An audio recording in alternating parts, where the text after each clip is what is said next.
Hi everyone and welcome to my channel Roman Rides, and today I'm featuring the 2025 Honda Civic Sport Touring Hybrid. Let's go!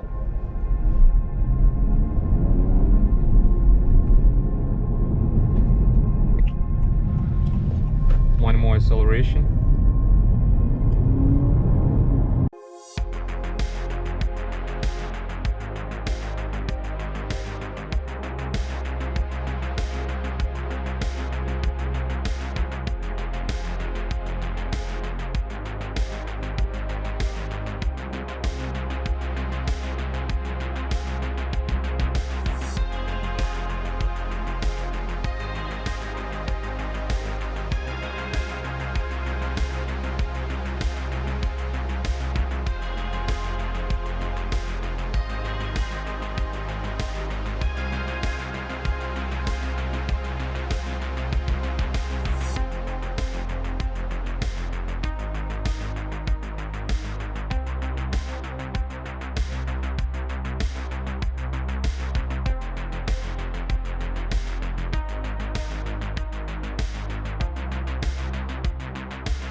So welcome to my channel Roman Rides, and today I'm going to share this 2025 Honda Civic Hybrid Sport Touring, the top trim model. Let's go. Alright, so I propose to start this review from the technical specifications of this car and specifically what powers this vehicle. So under the hood of this 2025 Honda Civic in this beautiful color and beautiful gray color, we can find the same engine which basically Honda added to the 11th generation Honda Accord like 2 years ago, and now you can find this engine under the hood of the 2025 Honda Civic, which is a smaller size sedan. The combination of two electric motors, which is a traction motor and a generator motor, it slightly differs from what you can find in Honda Accord, specifically for the combination, for the packaging reasons. Obviously this car is smaller, so the traction motor and generator motor, they are located and situated in tandem, so like side by side. This is basically the only major difference between them. So this car produces 200 horsepower and 232 pound-feet of torque. There is no transmission because this car has the ICE, the engine, internal combustion engine. It's 2-liter natural aspirated, working by Atkinson cycle. So it has two clutches, like a higher speed clutch and lower speed clutch, in order to connect the ICE, the internal combustion engine, with two electric motors, which one of those is, as I mentioned, traction motor, the other one is motor generator. So you have three modes of how this vehicle can be propelled. So three modes here is that the first mode is EV only. So basically the car gets the power from the battery in the back of the car to the traction motor. So this is EV mode, purely EV mode. It works up until about 20 miles per hour. The second mode is hybrid mode. So this is where both the engine kicks in and the traction motor and the battery. But in this case, mostly the engine works as a generator. So it's generating power, which is coming through the generator, and it goes back to the battery to top up the battery, and then from the battery back to the traction motor to feed the wheels. And if you are going at higher speeds, like let's say 65, 70, 80 miles per hour, this is where the ICE, the internal combustion engine, kicks in directly, powering the front wheels using that higher speed clutch. So it's a relatively complicated system and complex system, but again, it allows to achieve the efficiency of this engine, which is 50 miles per gallon in city and 47 miles per gallon on the highway. So this is one of the best figures in this class, and I think that's why you're gonna buy this vehicle, because it's super fuel efficient and it's quick. This vehicle is pretty peppy, I would say, because it does 0 to 60 in 6.2 seconds, which is faster than Civic Si, which is faster than Civic with 1.5 turbocharged with a traditional CVT. Again, there is no traditional conventional transmission in this car, just ICE and two electric motors and two clutches, and that's about it. In terms of suspension, this is struts in the front, the McPherson suspension in the front, and a multi-link in the back, as well as Honda has revised the suspension of the car. They have added the new springs, they have added the new shock absorbers, they also improved the rigidity, so they added some structural enforcement to the B pillar and C pillar, And also this car features, the top trim features a specific wheels. They have a specific tunnel inside of the rim, which helps reduce the noise coming from the wheels. So in terms of the technical specs, I think that's about it. Let's take a look from the design perspective. Let's take a look at the cabin. Let's go over pricing, and let's take it for a quick spin. All right, from a design perspective, from the exterior perspective, I really do think that this car looks just great. It's a handsome vehicle, obviously, and it's all because there are no controversial aspects of this car and how this car actually looks. Because first of all, you have normal headlights. They're not integrated in the front bumper. They're located in a very expected position and location. Also, this car has got some updates for 2025, and you can see that the grille here is different. So the grille is different compared to 2024. This insert in the lower part of the bumper is different as well. The honeycomb style still exists here. And also it's like a frameless grille right now compared to the previous pre-facelift model. And the side air ducts, they are a little bit different as well. So this is in terms of the front end changes, the wheel designs. We have new wheels, and then you have like smoked tails, tail light, the smoked one. So basically the higher trims, they get this, the blacked out, partially blacked out tail lights. Obviously you have parking sensors all around the car. You have a hybrid badge, Sport Touring, and you have a moonroof. I think in terms of proportions, this vehicle looks just great with proportional front overhang and the rear overhang. Other than that, you have black mirror caps. Yeah, it's a handsome vehicle, I would say. I'm not surprised why this vehicle is almost #1 in terms of sales in its class. Now let's go to the cabin and let's go over prices. All right, in terms of the interior and options, first of all, you can look at the seat here and you can see there is no lumbar support. Unfortunately, this is one of the drawbacks of this vehicle. No lumbar support, but you have power operated driver's seat and power operated passenger seat. Aside from that, you don't have any folding mirrors, but you have automatic up and down for the front windows, but not for the back windows. Unfortunately, that's another minus or like small inconvenience, for example, compared to other cars. You have nicely bolstered seats, because you will see that in the test drive portion of this video. My height is 6.2 and I'm comfortably set in this seats. First of all, because the cushion length is long enough, so you don't really need like this external additional under thigh support. You have sport pedals, aluminum covers on the pedals. What else you have? And it's genuine leather actually. This part, the central part of the seat is genuine leather, and this is leatherette. So let's take a seat here inside. The steering wheel, so the multimedia infotainment controls are located here on the left spoke, and adaptive cruise control, lane keep assist and everything else is located on the right spoke. You have a fully digital dash, digital cluster. It has speed sign recognition and basically road sign recognition. You have your modes, which you can cycle through. You have individual, sport, normal, economy. You have a digital speed indicator. You have automatic high beam, low beams. You have automatic rain sensing wipers. You don't have heads-up display. You have black headliner. You have a moonroof. You have a glass or shades compartment here as well. You have a new multimedia infotainment system. It's based on Android Automotive. You have wireless Apple CarPlay, wireless Android Auto. You have Google Maps, built-in navigation from Google, obviously, but you have to take care of your personal data sharing unless you want to share your data. This is where you'll see targeted advertisements on other devices if you are using your Google account to log into these services, because they're collecting your personal data. That's something you should be aware of.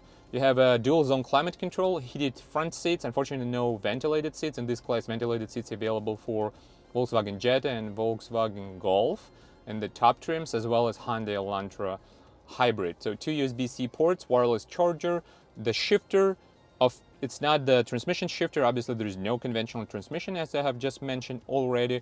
It's just shifting between reverse and drive. And neutral, obviously. You have 2 cup holders. You have this cubby under the central armrest, electronic parking brake, auto hold, the switch rocker panel for the drive modes. And again, it's very, very roomy car. Even though this is a C-Class or compact cars, class still. I'm set very comfortably. You can adjust the telescopic steering wheel so you can move it further or move it closer to you, which is really convenient. You have paddle shifter, but those are not for upshifts and downshift. Those are for regen braking. So now I think it's high time to go to the back. Oh yeah, one more thing. The rear view camera, the resolution is really low and the quality is really bad. Unfortunately, this is one of the another drawbacks of this car. So let's go to the rear seats and see what we have there. Again, my height is 6.2. I'm comfortably set here behind myself actually. So the front seat is adjusted for me. And now I can see I'm set comfortably. I do not touch the ceiling. I do not touch the headliner. A lot of knee room, leg room. And I think 2 grown-ups will sit here with no problem. But one of the drawbacks here is that it's not a full EV vehicle. That's why you have this central tunnel hump, because this vehicle shares its platform with some vehicles which happen to have a drive shaft. That's why you have this, because they're utilizing the same platform this vehicle is built on. So unfortunately, no automatic ups and downs, so you have to push that and hold. In terms of cargo space, so cargo space, no power lift gate. You have carpeted floor mats, and you can fold the back seat down. You don't have spare tire, you have this organizer and fixed tire kit. Horrible, really loud. Complete opposite to this car. So back to this, you can fold this seats down. Unfortunately, it's not a hatchback. So or lift back, for example, comparing to Honda Civic hatchback. In that case, you would have like a huge opening here, but in this case, you're limited to the frame because there is a structural rigidity which comes with the sedan body style. Again, leather seats here in the back. So, I mean, the car is roomy. So, especially if you don't have a lot of family members, that should be enough compared to other SUVs. So you don't have to SUV, you don't have to have an SUV if you don't want to. So now I think it's time to go over the prices. So let's take a look at the pricing here. So it's 2025 Civic Hybrid Sport Touring. The price for this one, $33,300. The car is assembled in Canada. The engine and the hybrid systems coming from Japan. So you can put this video on pause and check all these features. Some of the highlights here is that it has electric power steering. It has Bose premium audio system with 12 speakers, Google built-in 9-inch infotainment screen, rear cross traffic monitor, driver attention monitor, wireless Apple CarPlay, Android Auto that I mentioned already, 60/40 split fold-down rear seat back, sport pedals, floor mats, heated front seats, driver 8 power seat, front passenger 4-way power seat, full tank of fuel, 3-year or 36,000 mile warranty term, bumper to bumper, $33,300. Compared to competitors, obviously. So Mazda 3 hatchback, it features all-wheel drive, 2.5 turbocharged engine, but still it's slower problem than this car from 0 to 60. But again, this car does not provide an all-wheel drive. For example, compared to Toyota Corolla Hybrid can feature an all-wheel drive, electronic all-wheel drive, so that another electric motor sits in the rear, on the rear axle. Volkswagen Jetta, no all-wheel drive, and for this money you can get actual Jetta GLI, but that's completely opposite car to this one. So you can really compare this car to Toyota Corolla, which is smaller on the inside compared to this car. This car is really very roomy. And also you have Mazda 3, it's smaller as well. Volkswagen Jetta would be on probably the same size. Hyundai Elantra will be probably slightly smaller on the inside, but that engine actually is also very refined, but that car also features ventilated seats. So you have to come up with your own decision on what car you'd like to buy. I think the Civic features different interests and advantages of this car. First of all, it's dynamics and steering, and it's a peppy car. It's faster than anything else aside from the Civic Type R. So now I think it's time to take it for a quick spin and then sum this video up. Honda Civic Hybrid 2025, the first impressions. It's a brand new car. My first impressions, it's super responsive. So when you hit the accelerator pedal, you feel that immediately, the immediate acceleration. And it's super quiet, it's super linear. And that's because this car does not have a traditional transmission, like traditional automatic transmission. So we're going 47 miles per hour. Lane keep assist actively gets us back to the center of the lane. In terms of quietness, the cabin is really quiet. The only drawback here is that I feel that wheel wells, they are not like 100% isolated.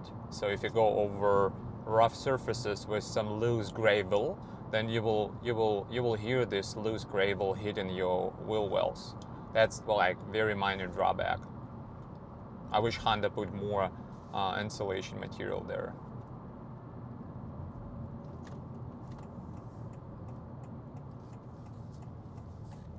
Regen braking, you can control that, but you can control that in sport mode in order to save those controls. Otherwise, they will be back to the default settings. So up until around 20 miles per hour,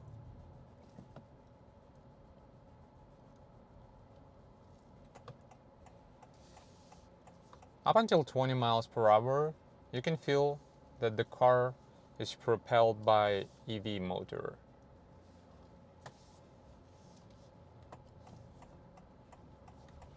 After 21 miles per hour,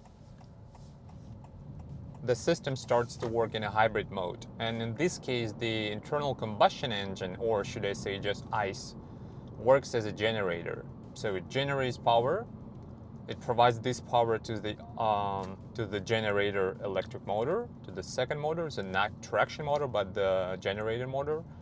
And from there, it goes to the traction motor. So in case you have some electricity, some charge in the battery, then the charge from the battery goes directly to the traction motor.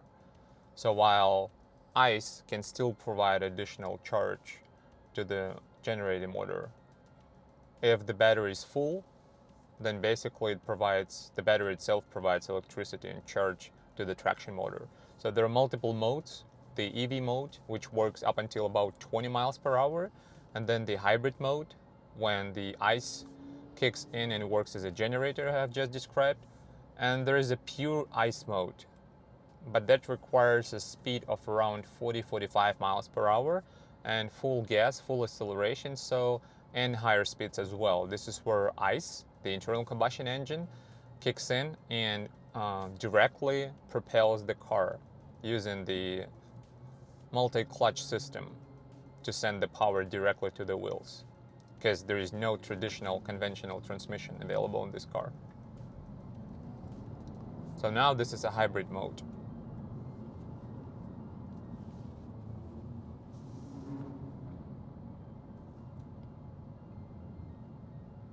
Again, EV mode. And you can see it changes here on the left gauge. In terms of AC, it blows cold air, no problem. So it's very capable of that. Especially here in Tampa Bay area, it's very, very hot outside, even though it's like 6:15 p.m.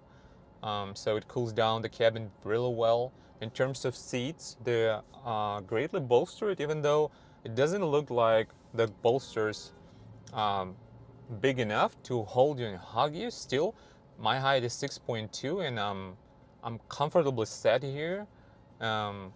The cushion length is just enough for me, for my height. So I would not ask for additional thigh support.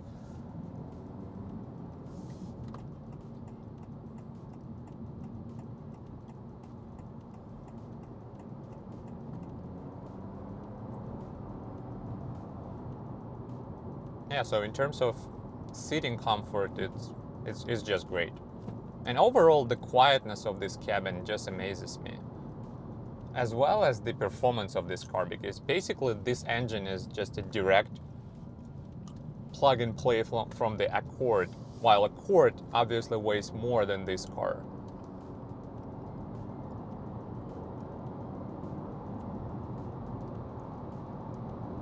So now the system works in a hybrid mode, and I can scroll the right. Yep. Okay, it's 50 miles per hour. The power is coming from the ICE as a generator, as well as, yeah, from the ICE to the generator, from generator to the traction motor, and from the generator to the battery as well. So this is the hybrid mode. Now when I lift off the accelerator, obviously the battery is sending power to the traction motor directly.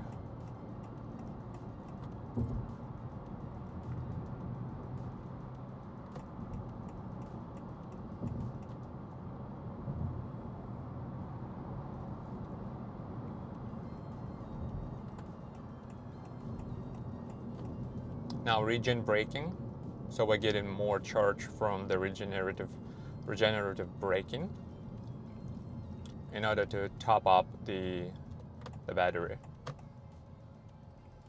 Now EV mode. And I really like, what I like about this car is that it's super precise. So you always know where your wheels are, where your front wheels are, what position they are in. Really, I like that. So now with 0 to 60 time of 6.2 seconds, this car is the fastest in the Civic lineup, except for the Type R, and that's just great.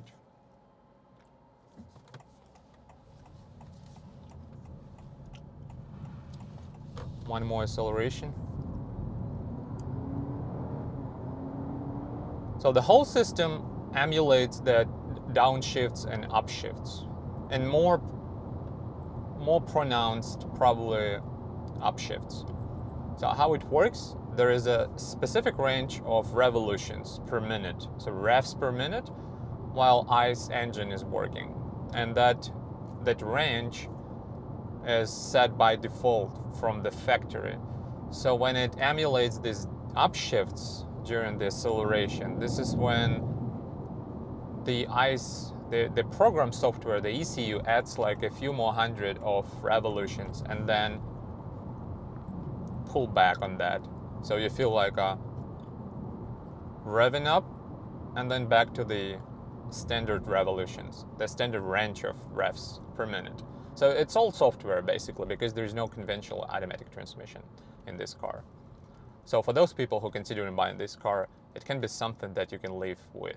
So you don't hear, first of all, a constant droning noise, which is irrelevant and which is one of the drawbacks of conventional CVT.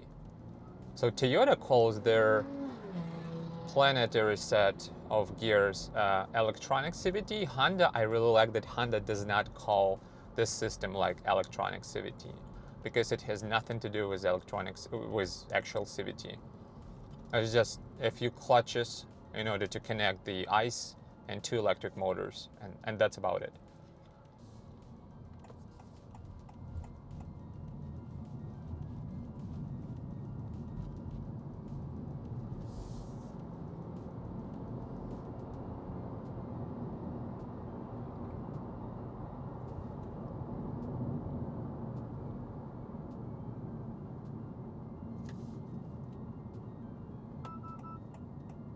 Blind spot monitoring.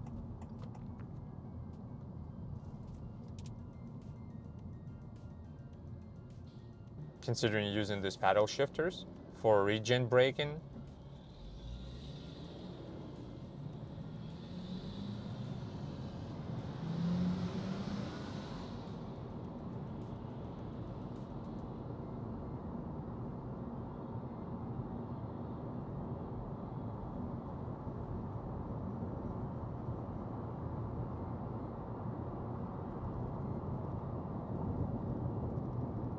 The suspension is comfortable. It eats up most of the potholes and imperfections, road imperfections, rough surfaces.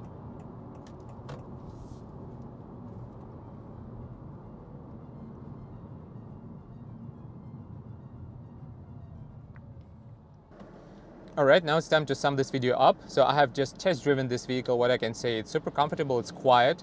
One of the drawbacks here is that the wheel wells, they're not enough isolated from the road debris or some loose gravel, for example. So I went over, I drove over some of the loose gravel, and you felt that gravel hitting the wheel wells. Other than that, the cabin insulation itself is on a higher level than I expected, to be honest. So the hybrid system is really refined. I mean, it's super responsive, so you don't feel any delay. So the response is just immediate, it's super snappy. It's also very fuel efficient. Again, this is a brand new car, so you have to drive this car for quite some period of time in order for the system to be accustomed to your driving style, so that you'll see these numbers, so 50, 49, 45 miles per gallon, which is just amazing. And other than that, the suspension itself is very comfortable. Mostly it eats up all the road imperfections. So I really enjoy driving this car. It's quiet, it's peppy, it combines everything you'd like to have in your personal vehicle in terms of city driving or highway driving. It doesn't have this drony CVT noise, which you can find in vehicles with regular CVT transmission, for example, because it really nicely emulates that upshifts and downshifts of regular transmission, even though this car does not feature any transmissions at all. So yeah, I'm greatly surprised that finally this vehicle is available for American market. And I think for this price, obviously the top trim, if you'd like to buy someone less expensive, probably want to go with just a sport model, which is just over $30,000. I think this is a fair price for this vehicle, is considering features, considering fuel efficiency, and considering the acceleration dynamics. And general, this class vehicle, I mean, it's a driver's vehicle. First of all, yeah, it's mostly a city car, but it's a driver's vehicle in terms of that you feel where your front wheels are, the reactions to the steering wheel, the immediate, the reaction to the acceleration pedal is the immediate. So you greatly feel this car. It's not, the steering feeling is not numb, you know, so you feel that. And so you still have this connectedness, the feeling of connectedness with the car. At the same time, it's super fuel efficient, and it's faster than your Civic Si. So why not buy this car? I think if you're interested, please come here, visit Honda Wesley Chapel here in Wesley Chapel, Florida, and it's got a great selection of different Honda vehicles if you're looking for a CR-V, Pilot, Accord. Again, I'm not affiliated with this dealership. Just thanks to this dealership, to Andrew, for allowing me to test drive this car and to show this car. Just my passion, and I'm sharing what I like about cars with you guys. So please support this channel if you enjoyed this video, and I see you next time. Thank you for watching.